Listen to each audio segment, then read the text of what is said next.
Fala galerinha do Codericast, beleza? Aqui quem fala é o Coder, sejam bem-vindos a mais um vídeo. Hoje trazendo um tema especial, não um tema especial, né? Mas é mais falando sobre, especificamente sobre o jogo do Brasil contra o Japão, que terminou, tem o quê? Uns 30 minutos? 30 minutinhos que terminou o jogo. E eu decidi fazer esse vídeo porque é revoltante. Antes de começarmos a falar um pouco sobre como foi a derrota, infelizmente a derrota do Brasil pro Japão por 3-2. Não esqueça de deixar o like no vídeo, se inscrever no canal, que isso ajuda muito e muito o canal, beleza? Mas prosseguindo, para falar sobre esse jogo aqui, vou dar um breve resumo do que aconteceu. O Brasil começou o primeiro tempo com dificuldade, de certa forma. Até achar o primeiro gol com o Paulo Henrique, numa jogada bem de movimentação do time, de tipo tic-tac, criando espaço e tal. Que é tipo, o Vinícius Júnior joga pro Paulo Henrique, tipo, vira o jogo pro Paulo Henrique, da esquerda pra direita. Na direita, o Paulo Henrique toca pro Bruno Guimarães, que faz um toque curto com, eu acho que é com o Zé Henrique, eu acho, talvez, não me lembro muito bem, mas depois que volta pro Bruno Guimarães, que mete um passe de profundidade lindo dentro da área pro Paulo Henrique fazer um golaço de trivela, bota no fundo das redes. E até esse momento, até esse gol específico, o Brasil tava tendo dificuldade para conseguir achar espaço na zaga do na defesa do Japão. Anteriormente ainda um jogador do, acho que o Eda, outro, o Minamino, chega a perder um gol sem goleiro, porque ele chega atrasado na bola e tal. O Kubo, que jogou uma partida interessante, mas que foi bem anulado pela defesa brasileira, que até aquele momento estava funcionando de certa forma até boa. Enfim, no momento que o Brasil fez o gol, o Brasil começou a tomar conta do jogo. O Brasil era o quem mandava no jogo, quem fazia as ações no jogo, etc. Até que eles conseguem fazer o segundo gol, também numa jogada individual. Não individual, mas tipo, estão trocando passe ali. O Martinelli consegue achar um espaço para afundar na defesa do Japão. O Paquetá lança a bola por cima, faz uma elevação, um passe em elevação pro Martinelli, que consegue fazer um lindo gol também. Não sei se foi de primeira ou foi. Enfim. Mas consegue fazer um lindo gol na frente do goleiro. E nisso o Brasil continuou tendo o controle do jogo, tendo o domínio do jogo até o final do primeiro tempo. Até que no segundo tempo o time apaga, basicamente. O time apaga. No segundo tempo a gente tem meio que o controle do jogo, a gente tem meio que consegue fazer, mas a gente percebe que o Japão voltou muito mais afim de jogar, voltou com muito mais força de vontade e tal, raça e etc. Até que uma pressão de linha alta, eles estão pressionando em linha alta, o Fabrício Bruno se desespera porque ele se perde no lance, tenta atirar, não consegue, acaba dando a bola pros caras na frente do gol e faz o primeiro gol do Japão, que aquilo ali desestabiliza totalmente a defesa do Brasil. Totalmente. Todo mundo começa a ficar mais nervoso, todo mundo começa a ficar mais com medo de jogar, com medo de errar passe, etc. Tudo por causa de um erro individual do Fabrício Bruno, que pra mim fez um segundo tempo horroroso. Pior jogador do Brasil e culpado, pra mim, minha opinião. Pra mim, a maior culpa do Brasil ter perdido hoje era o Fabrício Bruno, porque ele desestabilizou o time todo com aquele erro individual dele. Depois disso, foi pressão atrás de pressão do Japão. O Japão continua pressionando e acaba achando um gol numa falha defensiva também, no sistema defensivo inteiro. E eu vou ter que falar aqui, não sei se é uma coisa que é do Paulo Henrique ou foi pedido isso a ele pelo Ancelotti. Mas o Paulo Henrique, toda hora que tava vindo pra defesa, ele afunilava dentro da área. E com isso, como como a desculpa, como o Japão tava jogando de linha de 3 e com dois alas que são pontos, na verdade,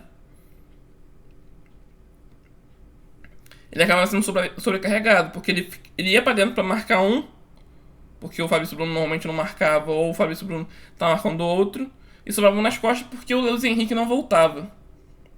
O Luiz Henrique em nenhum momento do jogo voltou pra marcar. Tanto que quando o Estevão entra, o Estevão consegue dar um suporte maior pro Paulo Henrique, porque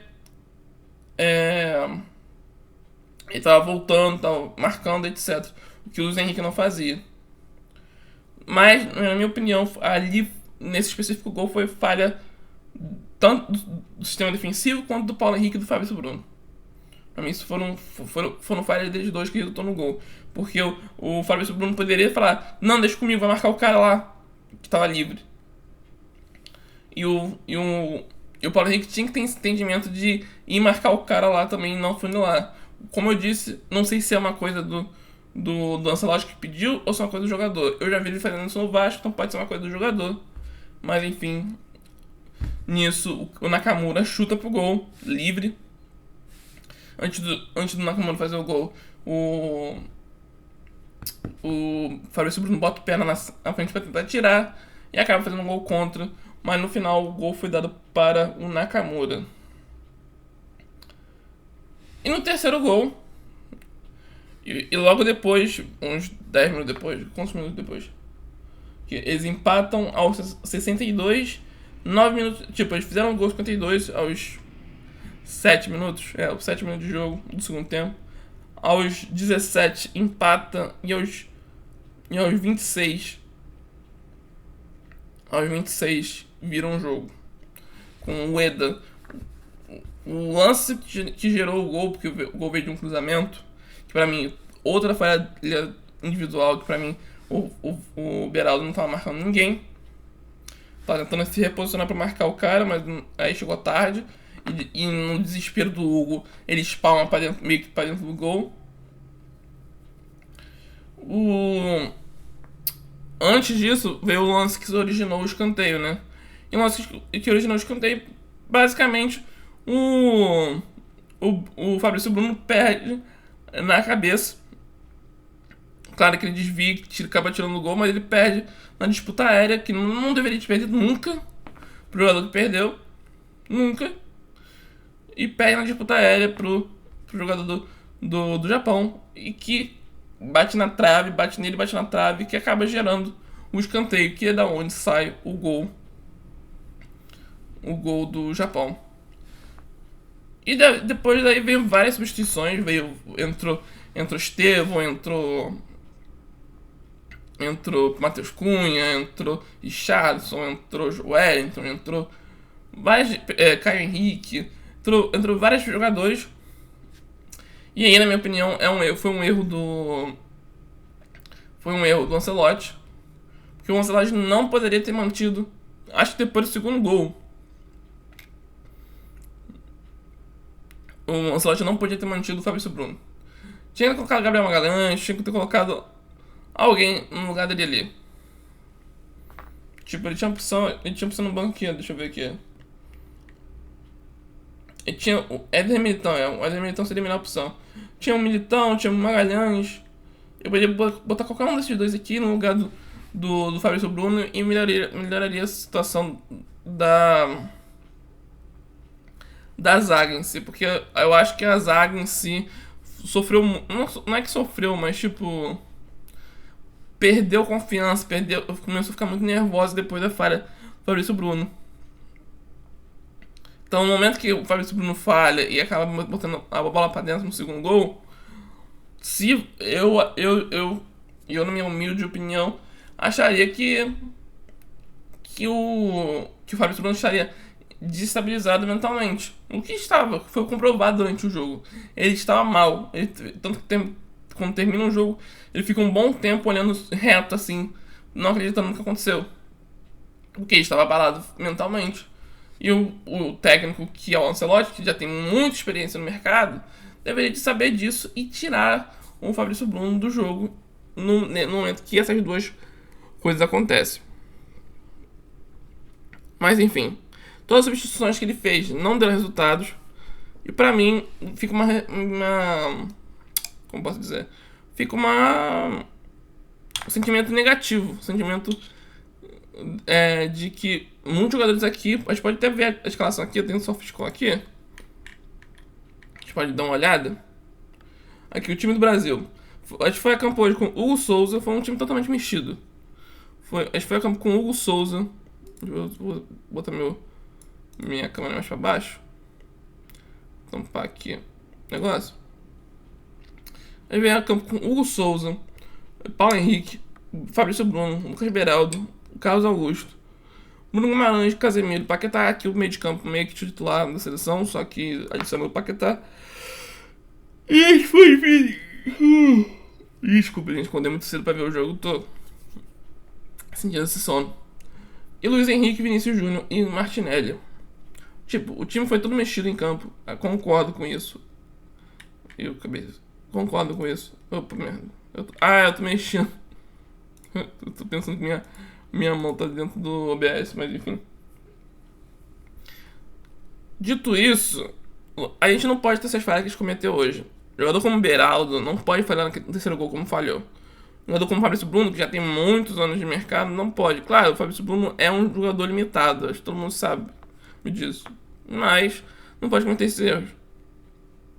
Carlos Augusto, muito frágil na marcação no lado esquerdo. Paulo Henrique até foi bem, na medida, mas pra mim ele também falha no segundo gol do Japão. Primeiro gol não, no terceiro gol também não. Mas no segundo gol, pra mim, ele deixa muito a desejar na marcação e tal. Mas como eu disse, talvez falta o time se adaptar ao fato de que tinha duas alas e que eles iam vir pra cima contra a gente, sabe? No segundo tempo. O time veio de uma maneira totalmente diferente no segundo tempo. No segundo tempo a gente estava totalmente desligado. Pra mim, os lados bons do jogo de hoje foram Paulo Henrique, pra mim, deu uma estabilidade boa ali, pelo menos na parte ofensiva. E de certa forma, na parte defensiva, não sendo aérea, também foi muito bem. O Paquetá foi muito bem, pra minha opinião. O Paquetá carimbou a vaga dele na Copa com essa data FIFA.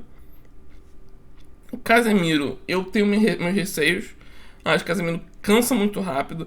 Acho que o Casemiro tem que ter um reserva. Porque o segundo tempo, dá uns 15 minutos ali, 15 minutos, 20 minutos, ele morre no campo. Ele não joga mais. Ele só tá dando um passe curto e pode dar muito passe errado. Então eu literalmente daria um reserva à altura. Tipo, o reserva pra mim é o Andrei. O Andrei Santos. O reserva do Casemiro. Mas como ele não tava machucado, eu acho até que ele errou na substituição. O Ancelotti. Pra mim eu não tiraria o Bruno Guimarães, que é o BG. Eu tiraria o Casemiro e colocaria o Joelinton no lugar do Casemiro, porque tem um corpo, um físico parecido com o Casemiro. Mas enfim. Acabou que no final o Joelinton ficou mais avançado e trouxe o Paquetá pra posição do Bruno Guimarães. O Vinícius Júnior pra mim ficou muito apagado nesse jogo. Acho que não deu muito certo esse plano de fazer ele como falso 9. Não deu certo. E o Luiz Henrique também, pra mim, acho que foi uma decepção. Acho que o Luiz Henrique tem que ser uma cartada de segundo tempo, mano. Sinceramente. Acho que se você fazer igual foi um jogo contra a Bolívia, eu acho que ele fez os 2 gols. Ou contra o Paraguai, sei lá, contra quem foi. Deixa eu ver aqui. Brasil. Foi contra a Colômbia, será? Não.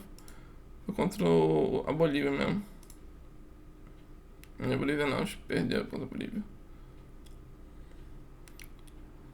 Aqui. Foi contra o Chile, né? Acho que foi contra o Chile. É isso mesmo, contra o Chile. Que ele entra no segundo tempo, ele vem e faz esses 2 gols aqui. Ele não faz 2 gols, mas ele faz a jogada dos 2 gols. E entra explodindo de saúde e tal. Acho que é um jeito que a gente pode fazer com o Luiz Henrique. Porque o Luiz Henrique o jogo todo não dá. Porque o Luiz Henrique só corre pra frente. Ele só olha pra frente. E às vezes ele não tá desligado.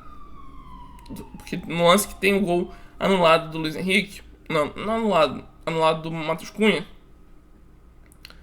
O Luiz Henrique tava totalmente desligado na ponta. Tava olhando pra frente e tal. E quando vem a bola ele tem impedido. Então são coisas que ele tem que se notar mais, mano. Não pode, o jogador da qualidade dele. Sei que ele tem seus limites físicos. Mas ele não pode não marcar. Não voltar pra marcar. E não pode. Porque senão um time. Ainda mais um time 3-5-2, pô. Ou 3-4-2-1.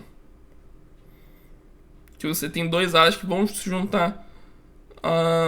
Vão se juntar aos 2 mais próximos da área. Na ofensividade. Porque senão você deixa os seus laterais sobrecarregados, mano. E aí não tem como os laterais ficarem sobrecarregados. Porque os 3 do meio já estão marcando os outros caras. Então os pontas têm que voltar pra marcar.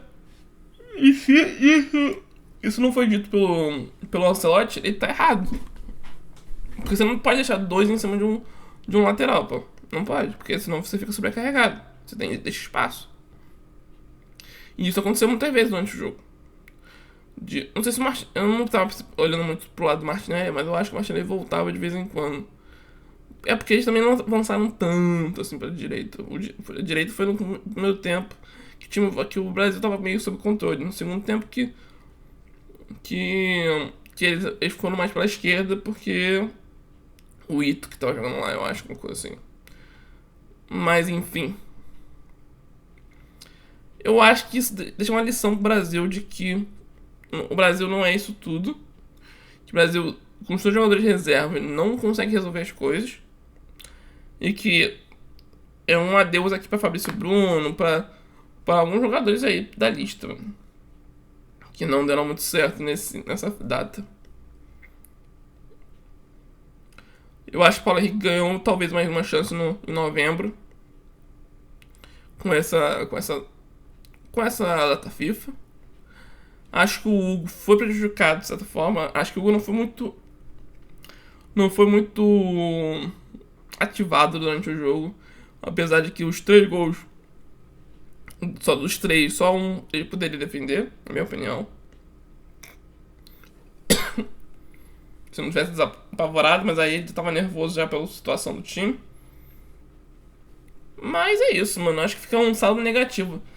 A minha opinião. Deixa eu tirar aqui, voltar aqui pra inventar a principal. Na minha opinião, o Brasil jogou muito no primeiro tempo e jogou nada no segundo. Parece que o time cansou no segundo tempo e levou a beirada. E isso não pode acontecer. Não sei o que o Ancelotti pode fazer. Eu acho que o Ancelotti pode. Aqui, minha perna já foi caramba.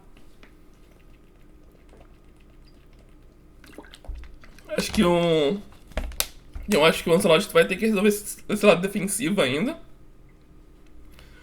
Acho que tem que resolver umas pendências aí, porque tem jogadores que não dá pra jogar os 90 minutos. Não dá. E foi provado isso hoje. Jogadores como Casemiro, Bruno Guimarães, Paquetá, Luiz Henrique e Fabrício Bruno não dá pra jogar os 90 minutos.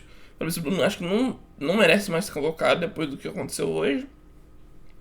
E essa é a minha opinião. Eu saio de um primeiro tempo muito empolgado, muito feliz com o jeito que o Brasil jogou, pra um segundo tempo desastroso que eu saio com medo do que pode acontecer na Copa. É basicamente isso o meu sentimento que eu saio hoje, ao terminar de ver essa partida de hoje. Mas e você? Você que acordou cedo como eu para assistir a seleção, ou você que está assistindo o VT agora? O que você achou? Você gostou? Se não gostou? Você acho que as críticas vão ser muito pesadas, ou acho que eu peguei pesado em alguém que não tinha, e não peguei pesado em outra pessoa que deveria de pegar, deixa os comentários aí, deixa o like no vídeo se você gostou. E é isso aí. Tamo junto, é nóis. Até o próximo vídeo com mais informações, mais opiniões e mais polêmicas pra você. Beleza? Um beijo, um abraço e tchau, tchau!